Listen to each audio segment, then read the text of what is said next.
Halo semuanya, gimana kabar kalian hari ini? Semoga kalian selalu sehat dimanapun kalian berada. Jadi hari ini aku mau cerita ke kalian tentang kasus penemuan dua di perumahan Bukit Cinere, Depok, Jawa Barat.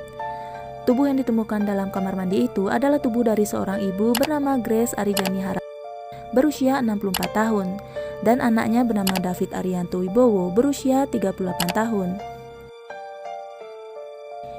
Ibu dan anak itu ditemukan sudah sisa dan ditemukan juga sebuah surat yang ditulis oleh Bancor sebelum mereka meninggoy.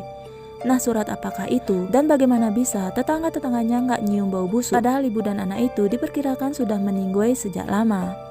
Nah, buat kalian yang penasaran, jangan kemana-mana, pasang mata pasang telinga, kisah nyata kali ini kita mulai.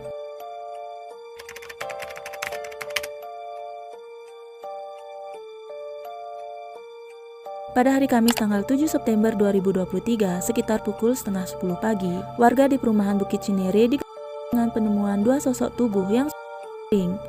Penemuan itu bermula ketika tetangga sekitar rumah Grace dan David merasa curiga karena rumah nomor 39 di Jalan Pesanggerahan 8 Bukit Cinere Indah, Depok, Jawa Barat itu sudah beberapa minggu kemarin selalu gelap di malam hari dan seperti tak berpenghuni.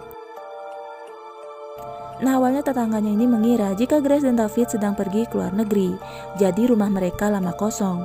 Namun mereka menjadi khawatir ketika petugas keamanan perumahan mengatakan jika dia terakhir kali melihat ibu Grace dan David masuk ke perumahan pada pertengahan bulan Juli yang lalu, dan dia yakin tidak pernah melihat mereka pergi lagi. Nah, untuk memastikan semuanya baik-baik saja, ketua RT dan seorang petugas keamanan perumahan bernama Jafar lalu mendatangi rumah itu untuk memeriksa apakah ada orang di dalam rumah.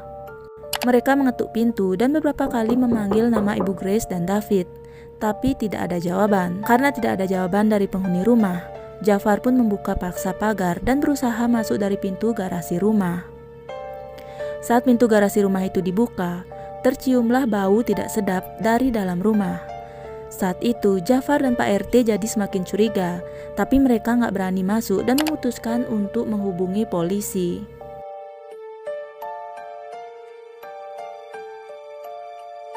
Nah, beberapa saat kemudian polisi datang dan mereka semua pun langsung masuk ke dalam rumah ibu Grace dan juga David. Di sanalah mereka melihat tubuh ibu dan anak itu sudah berbaring di kamar mandi yang tidak terkunci.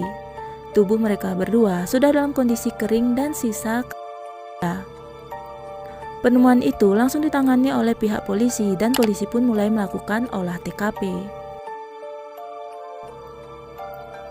Nah, selain menemukan tubuh dari ibu Grace dan juga David, polisi juga menemukan barang bukti berupa botol air minum yang ada di dekat tubuh Bancor. Botol air minum ini masih diselidiki apakah itu air minum biasa ataukah berisi racun. Lalu ditemukan juga dua buah senter serta dua buah dupa yang berisi bebatuan di dalam kamar mandi itu. Belum diketahui pasti maksud dan tujuan adanya barang-barang tersebut di dekat Bancor. Nah, saat memeriksa tempat lain di rumah itu, polisi menemukan dua buah surat. Satu surat ditulis tangan ditemukan di kamar sang ibu yaitu Grace yang berisi curhatan-curhatan tentang keluarganya. Sedangkan satu surat lagi diketik dan disimpan dalam sebuah file laptop berjudul To You Homever.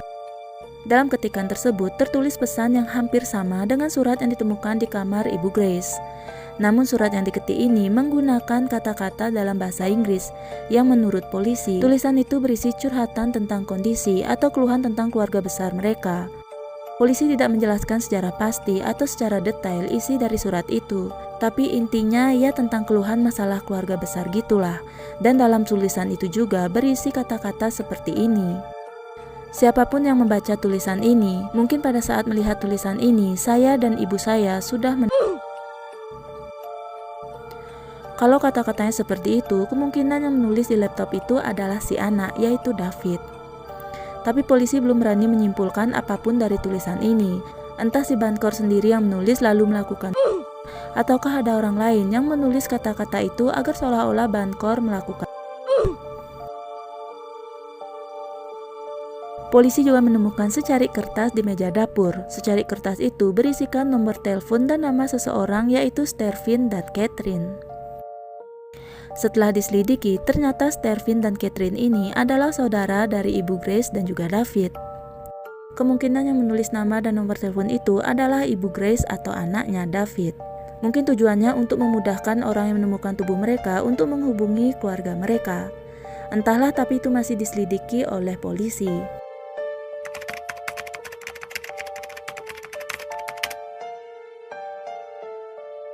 Setelah melakukan pemeriksaan saksi-saksi, polisi menemukan beberapa fakta-fakta tentang Ibu Grace dan juga David. Dan inilah fakta-fakta yang polisi temukan.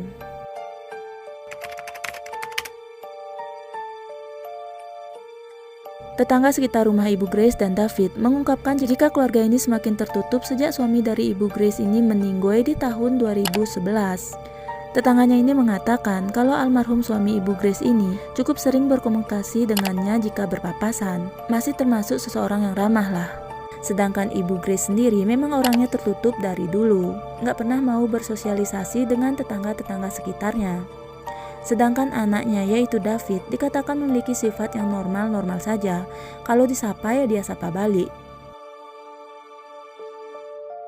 Tapi semenjak suaminya meninggoy, Ibu Grace dan anaknya ini jadi semakin tertutup dan jarang sekali terlihat keluar rumah. Ibu Grace dan David diketahui hanya keluar rumah setiap hari Kamis dan seringnya mereka menggunakan taksi. Tapi warga sekitar nggak tahu mereka pergi kemana. Tapi warga-warga di sana memperkirakan jika Ibu Grace dan David pergi untuk membeli kebutuhan sehari-hari. Nah, saking tertutupnya Grace dari kehidupan dunia luar, dia dan anaknya bahkan menolak untuk dimasukkan dalam grup WhatsApp perumahan. Jadi RT dan RW di perumahan itu memang mempunyai grup WhatsApp, mungkin biar memudahkan komunikasi antar warga di sana ya. Dan warga di perumahan itu pun sering mengadakan kegiatan kumpul-kumpul, tapi mereka nggak tahu apa alasan Ibu Grace dan David tidak ingin dimasukkan dalam grup WA dan juga nggak pernah mau datang ke acara-acara kumpul-kumpul warga perumahan.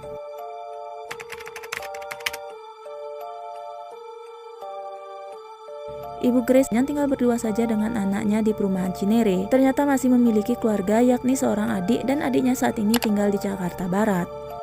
Namun saat dihubungi, adik dari Ibu Grace ini mengatakan jika dia terakhir kali bertemu dengan kakaknya itu di tahun 2011 ketika suami dari Ibu Grace ini meninggoy.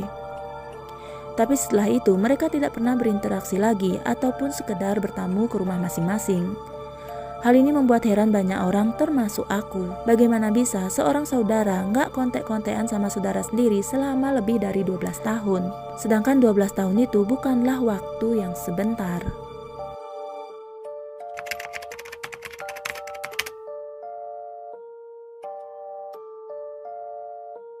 Nah, tadi aku sempat bilang kalau polisi menemukan surat yang berisikan nama dan nomor telepon dari dua orang bernama Stervin dan Catherine. Nah, polisi pun meminta keterangan dari dua orang ini. Dan dua orang ini mengatakan jika mereka adalah kerabat dari Ibu Grace dan juga David. Mereka juga mengatakan jika mereka terakhir kali bertemu langsung dengan Ibu Grace dan David di tahun 2011. Dan itu pun juga saat pemakaman suami dari Ibu Grace. Stervin dan Catherine mengaku jika mereka sempat telepon-teleponan dengan Ibu Grace sekitar bulan Juli kemarin, hanya untuk sekedar menanyakan kabar, tapi setelah itu mereka tidak pernah kontek-kontekan lagi.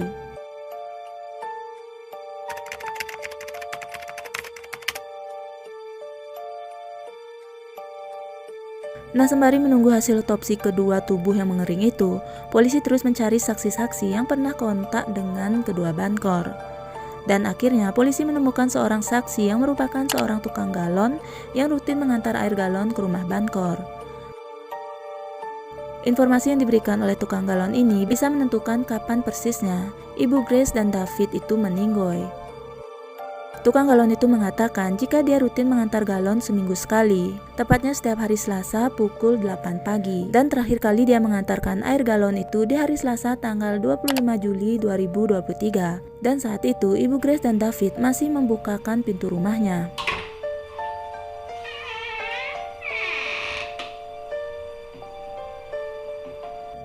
Tapi Selasa depannya sampai 3 minggu berturut-turut, Ibu Grace dan David tidak pernah membukakan pintu lagi. Jadi tukang galon itu pun tidak pernah mengirim air galon lagi ke sana. Jadi kemungkinan setelah tanggal 25 Juli dan seterusnya itu adalah perkiraan hari mereka.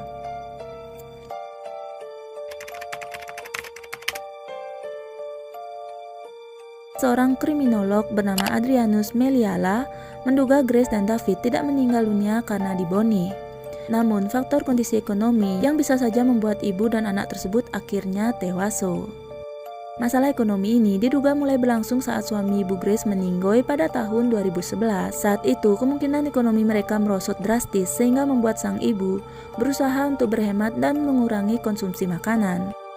Argumen ini diperkuat dengan tidak adanya bukti maupun saksi yang melihat adanya pembobolan kediaman mereka. Jadi kemungkinan mereka ataupun dibunuh oleh orang lain masih sangat kecil. Tapi bagaimanapun penyebab mereka meninggoy memang harus diselidiki lebih dalam lagi. Apakah karena kelaparan, keracunan, atau karena hal lainnya. Nah, hingga saat ini, Ibu Grace dan David masih misterius dan didalami oleh polisi. Ada 4 kemungkinan yang polisi yakinin sebagai penyebab kematian mereka berdua, yakni meninggoy alami, kecelakaan, bundir, pembunuhan, atau gabungan dari semuanya. Kasus ini masih berlanjut penyelidikannya. Jika sudah ada perkembangan, mungkin nanti aku bakalan bikin video di part 2-nya.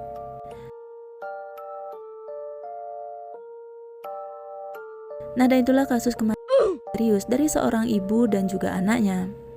Seseorang bisa saja mengakhiri hidupnya karena mereka tidak mampu menahan beban kesulitan.